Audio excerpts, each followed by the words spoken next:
Ruins is the fifth full-length album from black and death metal band Burial Hordes, who are from Greece and feature the sort of main guitarist and songwriter initially was DD, who is best known for his work in Enshadowed, and he paired up with KT of Dead Congregation, and I feel like between the two of them, they've sort of kind of matched this band as a really fine uh, medium between black and death metal as it's evolved over time, and it's always had a little bit of like a bestial death metal feeling alongside more of an maybe a more austere performative and atmospheric style.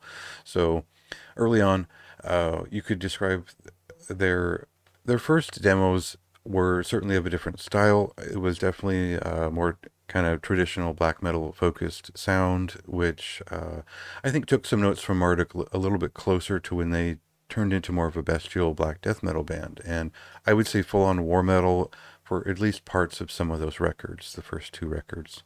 Um, Eventually they came up with Incendium in 2014, and this was kind of their breakthrough, as it were, where we begin to see some influence from I believe early Bolzer, certainly the 2010s Bolzer before Hero, and maybe a little bit of Aternus, where they similarly moved towards more complex like death metal ideas, along with very rhythmically entranced and atmospheric black metal sounds.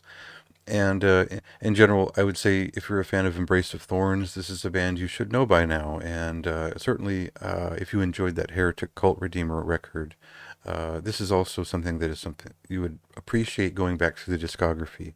So we'll place this album in relevance to the discography in a moment, but let's get to a track for now.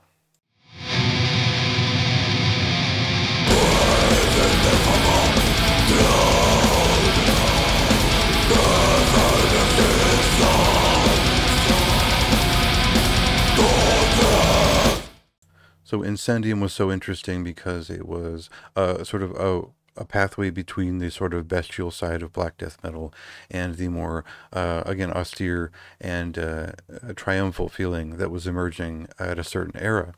And really, I thought it was more of an orthodox black metal touch that kind of seeped into that sound at the time. And that meant for a little bit more of an avant-garde record when the Termination Thesis came around.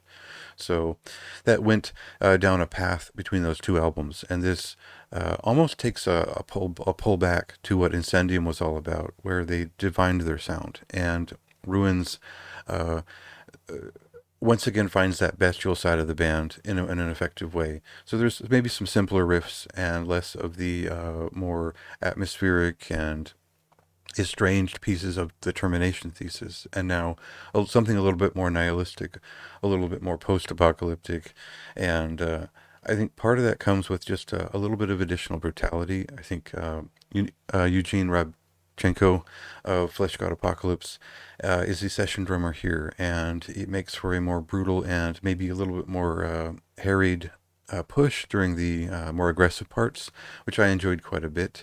And I think you'll get some of the references I made earlier as you go through this album. It flows together quite well, and it has a distinct progression from the sort of more spirited and aggressive, almost just like a heavier first half, and then the second downward, the second half flows downward a bit. Sorry, it dissolves throughout the full listen. So there's a descent into abysm that occurs. It's a decay that you feel as the record goes on. So yeah, I think it just gets more interesting over time. I don't think it is always as active and technical as one might expect, but you certainly get the effect of like the more atmospheric side of death metal as well as black metal working together in interesting knots and ways that just make for one of their better records so far.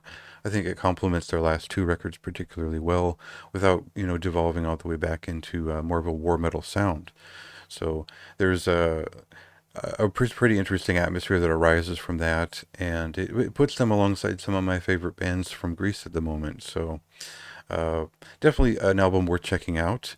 There's a lot of quite memorable riffs and songs on here, so this ends up getting a pretty high recommendation for me. I think that not only does it look great, and everything feels very cohesive here as a package, but the album is, again, pretty memorable. So see what you think. Go check out the album. It's out now, and read the review if you'd like more of my thoughts.